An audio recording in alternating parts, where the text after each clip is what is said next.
சிவாய நமக. அனைத்து சகோதர சகோதரிகளுக்கும் எனது அன்பான வணக்கம். நான் ஜோதிடர் எஸ்.கே. வாணி சுந்தரராஜன். இந்த பதிவுல நம்ம பார்க்க போற விஷயம் என்ன அப்படின்னு பாத்தீங்கன்னா, அனுஷம் நட்சத்திரத்தின் பிறப்பின் ரகசியம், பலம், பலவீனம், நடக்கக்கூடிய தசா மற்றும் வழிபாடுகளை பத்தி தான் நம்ம இந்த பதிவுல பார்க்க போறோம். அனுஷம் நட்சத்திரம் நட்சத்திர வரிசைகள்ல 17வதாக வரக்கூடிய நட்சத்திரம். இதோட வடிவம் பாத்தீங்கன்னா வில் அல்லது தாமரை மாதிரி இருக்கும். அனுஷம் நட்சத்திரத்தின் அதிபதி, நட்சத்திர அதிபதி பார்த்தோம்னா சனி பகவான். ராசி அதிபதி அப்படின்னு எடுத்துக்கிட்டோம்னா செவ்வாய். அதாவது அனுஷம் நட்சத்திரத்தின் 4 பாதங்களுமே விருச்சிக ராசியில தான் வரும். அப்ப ராசிநாதனாக செவ்வாய் பகவான் வருவாரு. இவங்களுடைய பிறப்பின் ரகசியம் என்ன அப்படின்றத பார்க்கலாம். அனுராதா அப்படின்ற பெயருக்கு சமஸ்கிருதத்துல வெற்றியை தக்க வைத்துக் கொள்பவர் அப்படின்றதுதான் பொருள். இவர்களுடைய பிறப்பின் நோக்கம் அப்படின்றதே விடாமுயற்சி தான். அப்போ அனுஷத்தில் பிறந்தவர்களுக்கு பாத்தீங்கன்னா போராடி தன்னுடைய வெற்றியை தக்க வைத்துக் கொள்வார்கள் செய்வார்கள். அப்போ அந்த போராடி இவங்க ஒரு வெற்றியை தக்க வச்சு கொள்றாங்க அப்படின்னா எப்பயுமே அது நிரந்தரமாக இவங்க கிட்ட இருக்கக்கூடிய ஒரு விஷயமா இருக்கும். அதாவது இவங்க லைஃப் அப்படின்றதே எப்பயுமே ஒரு போராட்டத்திற்குரிய ஒரு விஷயம் இருக்கும். அந்த போராடிதான் எல்லாத்தையுமே இவங்க பெறுவாங்க. அனுஷம் நட்சத்திரத்தினுடைய அதிதேவதை அப்படின்னு எடுத்துக்கிட்டோம்னா மித்திரன். மித்ரன் யார் அப்படின்னு பாத்தீங்கன்னா 12 ஆதித்யர்களுள் ஒருவர் தான் இந்த மித்ரன். இப்போ மித்ரன் அப்படின்னா ஒரு கூட்டு முயற்சி, நட்பு அப்படின்றதுதான் பொருள். நண்பன் தான் மித்ரன் அப்படின்னு சொல்லுவோம் இல்லைங்களா? அப்போ இவங்க கிட்ட ஒரு குணம் இருக்கும். எல்லாருக்கும் போய் ஒரு குழுவா சேர்ந்து உதவி பண்றது, மற்ற மக்களுக்கு உதவி செய்யறது, நலிவடைந்தவர்களுக்கு உதவி செய்யறது, இதெல்லாமே இவங்களுக்கு பிறவியிலேயே இருக்கக்கூடிய ஒரு குணம். அதிதேவதையாக அந்த மித்ரன் அப்படின்றவர் வர்றதுனால நல்ல நண்பர்கள் அப்படின்ற ஒரு விஷயமும் இவங்களுக்கு இருக்கும். நண்பர்களோட உதவியோட நிறைய காரியத்தை செய்யக்கூடியவர்களா இருப்பாங்க. நட்சத்திர அதிபதி அப்படின்னு எடுத்துக்கிட்டோம்னா சனி பகவான். இப்ப சனி பகவான்னாலே ஒரு கட்டுப்பாடு, நீதி, ஆயுள், உழைப்பு இதுக்கெல்லாம் காரக கிரகமா வந்துருவாரு. ராசி அதிபதி அப்படின்னு எடுத்துக்கிட்டோம்னா விருச்சிக ராசி. விருச்சிக ராசிக்கு அதிபதி செவ்வாய் வந்துருவாரு. செவ்வாய் அப்படின்னாலே ஒரு அதிகாரம், ஒரு போர்க்குணம், செயல்திறன் எல்லாத்தையுமே செயல்பட வைக்கக்கூடிய திறன். அப்போ செவ்வாயும் சனியும் கலந்த கலவை இவங்க. ஒரு போர் வீரனை போல செவ்வாய் பாத்தீங்கன்னா போர் வீரன், சனி பாத்தீங்கன்னா கட்டுப்பாடு. அப்போ ஒரு கட்டுப்பாடான ஒரு போர் குணம் அப்படின்றது இவங்களுக்கு இருக்கும்.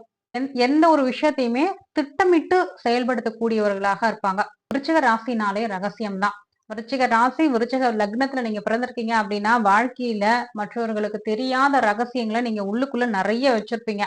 நிறைய ஆழமான ரகசியங்கள் உங்களுக்குள்ள வச்சுக்கிறது. மத்தவங்க உங்ககிட்ட ஒரு ரகசியம் சொல்றாங்க அப்படின்னா அதை நீங்க வெளியில சொல்ல மாட்டீங்க.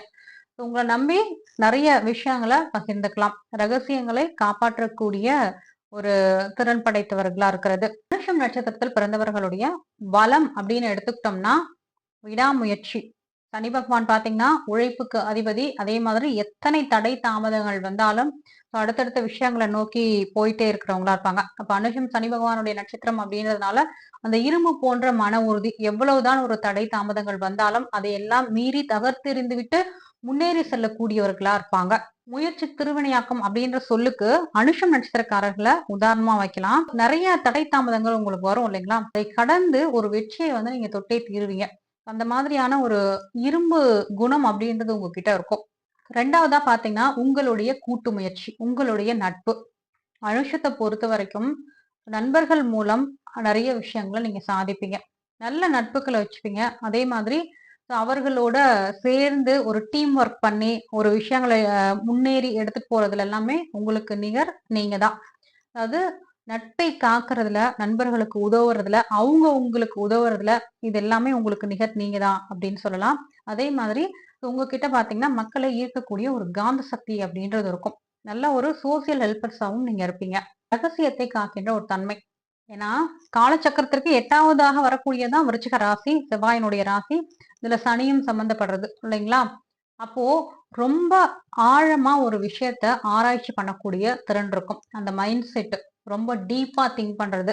இந்த விஷயம் எப்படி வந்தது, எதனால வந்தது அப்படின்ற மாதிரி. அதே மாதிரி அறிவியல் ரீதியாக, தொழில் ரீதியாக, துப்பறியும் துறைகள்ல இதுல எல்லாமே உங்களுடைய ஒரு ஒத்துழைப்பு அப்படின்றது மற்றவர்களுக்கு தேவைப்படும். நல்லா கண்டுபிடிக்கக்கூடிய ஒரு திறன் அதிகமாக இருக்கிறது. எதையுமே மேலோட்டமாக பார்க்கக்கூடிய தன்மை உங்களுக்கு கிடையாது. ரொம்ப டீப் ரிசர்ச் அப்படின்ற ஒரு விஷயம் இருக்கும். 4வதா பாத்தீங்கன்னா உங்களுடைய ஆன்மீக நாட்டம். அதாவது சேற்றில் முளைத்த செந்தாமரை அனுஷம் நட்சத்திரத்தில் பிறந்தவர்கள். உலகியல்ல நிறைய இன்ப துன்பங்கள் இருக்கும் இல்லைங்களா? இந்த உலகியல் ஆசைகளுக்கு நடுவே நீங்க அந்த ஆன்மீகத்தை நோக்கி போறது. எல்லா இன்பங்களும் உங்களுக்கு கிடைத்தாலும், அந்த ஆன்மீகத்தையும் விடமாட்டீங்க. தியானம், யோகா இந்த மாதிரியான விஷயங்கள்லயும் உங்களுக்கு ஆர்வம் இருக்கும். ஆன்மீகத்த நோக்கி போகக்குள்ள தான் நீங்க எந்த ஒரு சிச்சுவேஷன் உங்களுக்கு கடினமாக நடந்தாலும், அது எல்லாமே சமாளிக்கக்கூடிய மன உறுதி அப்படின்றது உங்களுக்கு இருந்துட்டே இருக்கும். 5வதா பார்த்தீங்கன்னா, எதையுமே திட்டமிட்டு செய்யக்கூடிய ஒரு தன்மை. இப்போ செவ்வாயும், சனியும் இதுல இணைந்து வந்துட்டாங்க. அப்போ செவ்வாய் பார்த்தீங்கன்னா, ஒரு போர் வீரன். சனி பார்த்தீங்கன்னா, அந்த நிதானம். அப்போ ஒரு விஷயத்த அலசி, ஆராய்ஞ்சு, நிதானமா அதற்கு உண்டான சொல்யூஷன கண்டுபிடிச்சு செயல்படுத்தக்கூடியவங்களா இருப்பீங்க. 6வதா பார்த்தீங்கன்னா, சர்வீஸ் மைண்ட் செட். ஒருத்தவங்க ஒரு கஷ்டப்படுறாங்க அப்டின்னா, உங்களால அத தாங்க முடியாது. ஏதாவது ஒரு உதவி உங்களால முடிஞ்சத உங்களுக்கு நீங்க பண்ணுவீங்க. அதே மாதிரி அனுஷம் நட்சத்திரத்திற்கு பார்த்தீங்கன்னா, அ ஒரு ட்ரஸ்ட் வைக்கிறதுலயா இருக்கட்டும், அம் சமூக சேவை செய்யறதுலயா இருக்கட்டும், ரொம்ப ஆர்வம் அதிகமா இருக்கும். அனுஷம் நட்சத்திரத்தினுடைய பலவீனங்கள் அப்படின்னு எடுத்துக்கிட்டோம்னா, அதாவது பலவீனங்கள் அப்படின்றது எல்லா மனிதர்களுக்கும் தான் இருக்கும். உங்களுக்கு மட்டும் கிடையாது. சில விஷயங்கள நீங்க மாத்திக்கலாம். இதெல்லாம் பலவீனம் அப்படின்னு சொல்றேன். அதுக்கு உண்டான ஒரு சொல்யூஷனுமே நான் உங்களுக்கு சொல்லிர்றேன். பலவீனம் அப்படின்றத பார்த்தோம்னா, ஃபர்ஸ்ட் பார்த்தீங்கன்னா, உங்களுடைய ரகசியம் தன்மை. அதாவது விருச்சிக ராசி அப்படின்றதுனால பொதுவா அந்த காலச்சக்கரத்திற்கு 8வது வீடாக வரக்கூடியது. அப்போ இது நெறையா ரகசியங்களை மறைத்திருக்கக்கூடிய ஒரு இடம். இந்த ரகசியங்கள உங்க கூட இருக்க பார்ட்னர் கிட்ட, உங்களுக்கு ரொம்ப நெருங்கிய தொடர்பு உள்ளவர்கள் கிட்ட சில ரகசியங்களை மறைக்கிறது அப்படின்றது அவங்கள உங்ககிட்ட இருந்து டிஸ்டன்ஸ்ல கொண்டு போக வச்சுரும். சில விஷயங்கள நீங்க வெளியில சொல்லி தான் ஆகணும். அப்ப எதெல்லாம் வெளிப்படுத்தணுமோ, அதெல்லாம் நீங்க கரெக்ட்டா அந்த இடத்துல வெளிப்படுத்தணும். 2வதா பார்த்தீங்கன்னா, பழி வாங்குகின்ற எண்ணம். ஒருத்தவங்க உங்களுக்கு தீங்கு செய்றாங்க அப்படின்னா, அத உங்களால மறக்க முடியாது. அது எப்பயுமே உங்க மனசுக்குள்ள போட்டு உங்கள வந்து உருக்கிக்கிட்டே இருக்கும். அப்படின்ற சமயத்துல நம்மளும் ஏதாவது பதிலுக்கு பண்ணணும்.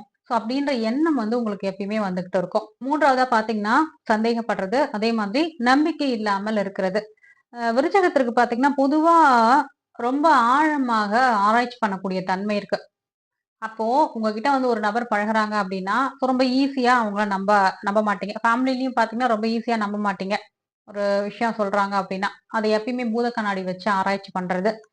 இதனாலேயே பார்த்தீங்கன்னா, நல்ல ஒரு உறவுகளாக இருக்கட்டும், நண்பர்களாக இருக்கட்டும், அவங்க உங்ககிட்ட இருந்து விலகி போகறதுக்கு ஒரு காரணமா இருக்கும். இந்த குணம் அப்படின்றது.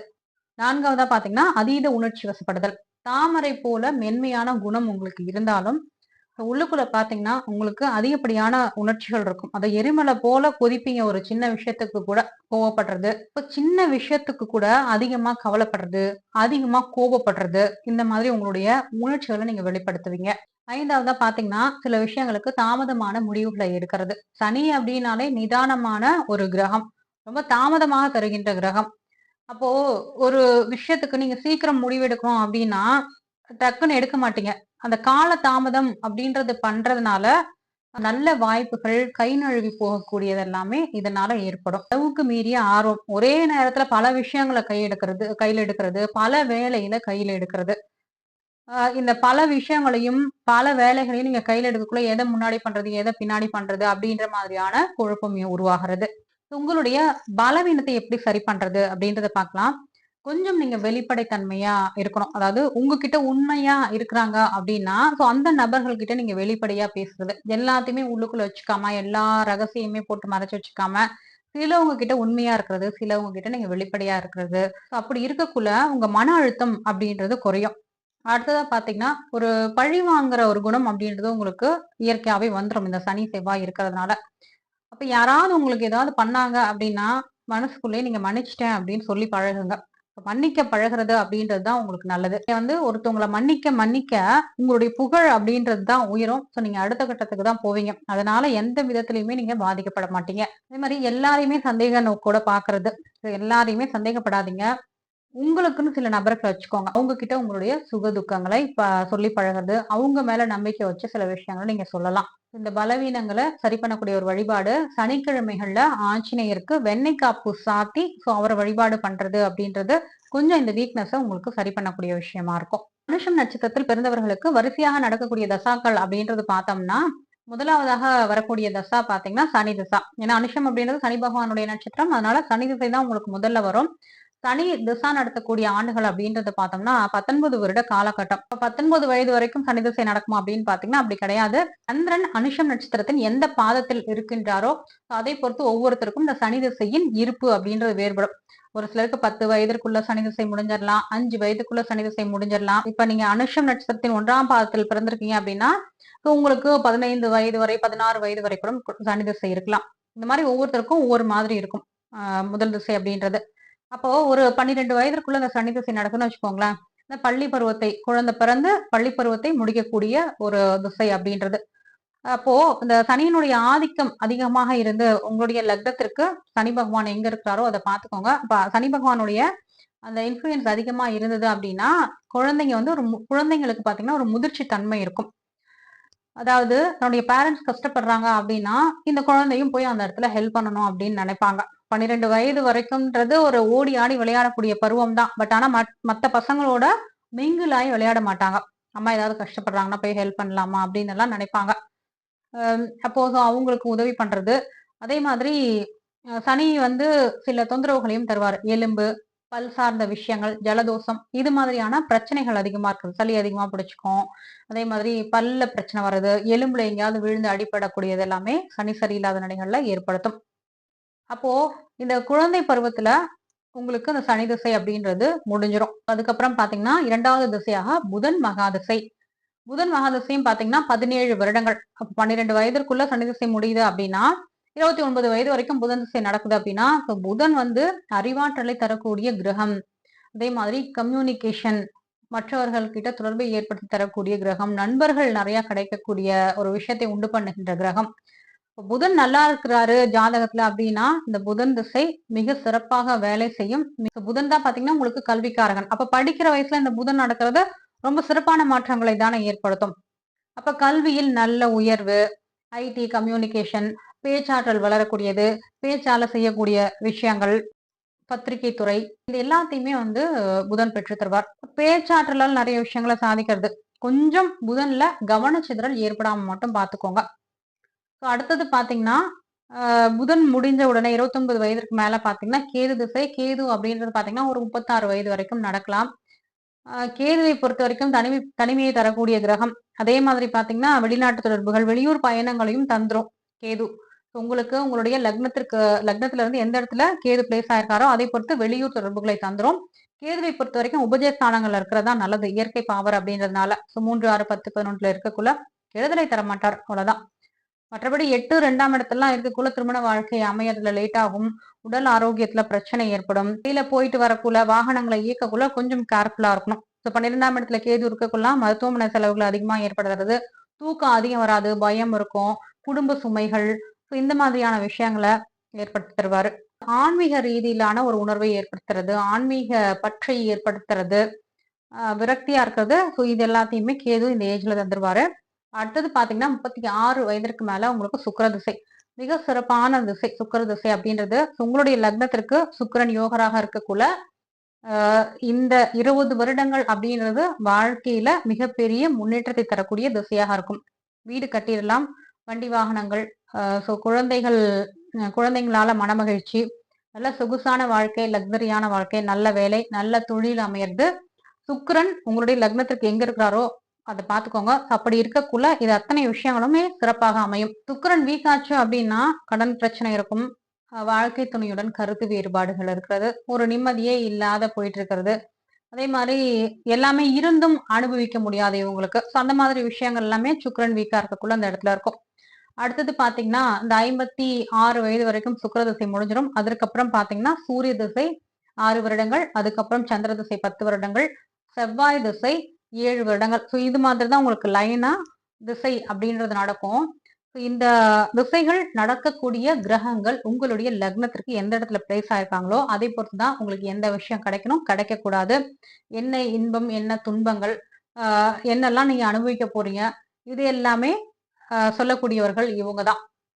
ஏன்னா உங்களுடைய ஜாதகம் எப்படிதான் யோக ஜாதகமாக இருந்தாலும் யோகத்தை தரக்கூடிய கிரகங்கள் உங்களுக்கு தசாவை நடத்தக்குள்ளதான் உங்களுக்கு அந்த பலன்கள் அப்படின்றது கிடைக்கும். அனுஷம் நட்சத்திரத்தில் பிறந்தவர்கள் என்ன வழிபாடு பண்ணலாம் அப்படின்னு பாத்தீங்கன்னா உங்களுக்கு முதன்மையான வழிபாடு அப்படின்னு எடுத்துக்கிட்டோம்னா மகாவிஷ்ணு, மகாலட்சுமி வழிபாடு தான். தாமரை மலரில் வீற்றிருக்கக்கூடிய மகாலட்சுமியை நீங்க வழிபாடு பண்ணலாம். ஏன்னா உங்களுடைய குறியீடே பாத்தீங்கன்னா தாமரை மலர் தான். மகாவிஷ்ணுவையும் மகாலட்சுமியும் வெள்ளிக்கிழமை வழிபாடு பண்றது சிறப்பாக இருக்கும். சனிக்கிழமையில பெருமாள் கோவிலுக்கு போயிட்டு அவருக்கு துளசியால அர்ச்சனை பண்ணிட்டு வரலாம். இது பாத்தீங்கன்னா, உங்களுக்கு அந்த பொருளாதார தடைகள் ஏதாவது இருந்தா, அதை நீக்கக்கூடிய ஒரு விஷயமாக இருக்கும். உங்களுடைய நட்சத்திர அதிபதி அப்படின்னு எடுத்துக்கிட்டோம்னா, சனி பகவான் தான். அப்போ சனிக்கிழமைகள்ல சனி பகவானை வழிபாடு பண்றது, கருநீல மலர்கள் இருந்தா, அ நீங்க சனிக்கிழமைகள்ல சனி பகவானை வழிபடக்குள்ள ஸோ அந்த மலர்களால அர்ச்சனை பண்ணலாம். சனி பகவானுக்கு எள் தீபம் ஏற்றி வழிபடுவது, சனிக்கிழமை தோறும் நல்லெண்ணெய் தேய்த்து குளிக்கிறது அப்படின்றது உங்களுக்கு அந்த உடல் சூட்டை தணிக்கக்கூடிய ஒரு விஷயமா இருக்கும். 3வதா பாத்தீங்கன்னா, ஆதரவற்றவர்களுக்கு நீங்கள் உதவுறது, மாற்றுத்திறனாளிகளுக்கு உதவுறது, அதே மாதிரி மூத்தவர்களுக்கு உதவுறது, உங்களை விட கஷ்டப்படுறவங்க, ஏழை எளியவர்களுக்கு உதவுறது. ஏன்னா சனி பகவானுடைய அம்சம் தான் மாற்றுத்திறனாளிகள், தூய்மை பணியாளர்கள், ஏழை எளியோர்கள் இவங்க எல்லாமே சனி பகவானுடைய அம்சம். உங்களால முடிஞ்ச வரைக்கும் அவங்களுக்கு உதவி பண்ணுங்க. இதெல்லாமே பண்ணக்குள்ள உங்களுக்கு சமூகத்துல ஒரு நல்ல பெரிய அந்தஸ்து அப்படின்றது கிடைக்கும். உங்களுடைய நட்சத்திர மரம் அப்படின்னு எடுத்துக்கிட்டோம்னா மகிழ மரம். ஸோ மகிழ மரம் நீங்க எங்கேயாவது பாத்தீங்கன்னா உங்க கையால மகிழ மரத்திற்கு தண்ணி ஊத்திட்டு வரலாம். இல்ல நீங்களே மகிழ மர கன்றை நட்டு வளர்த்து வரலாம். தினமும் நீங்க அதுக்கு தண்ணி ஊத்தக்குள்ள உங்களுடைய கர்ம வினைகள் குறையக்கூடிய ஒரு விஷயமா இருக்கும். அதே மாதிரி அந்த மகிழ மரத்திற்கு கீழே அமர்ந்து தியானம் பண்ணீங்க அப்படின்னா ஒரு விதமான மன அமைதி அப்படின்றது உங்களுக்கு கிடைக்கும்.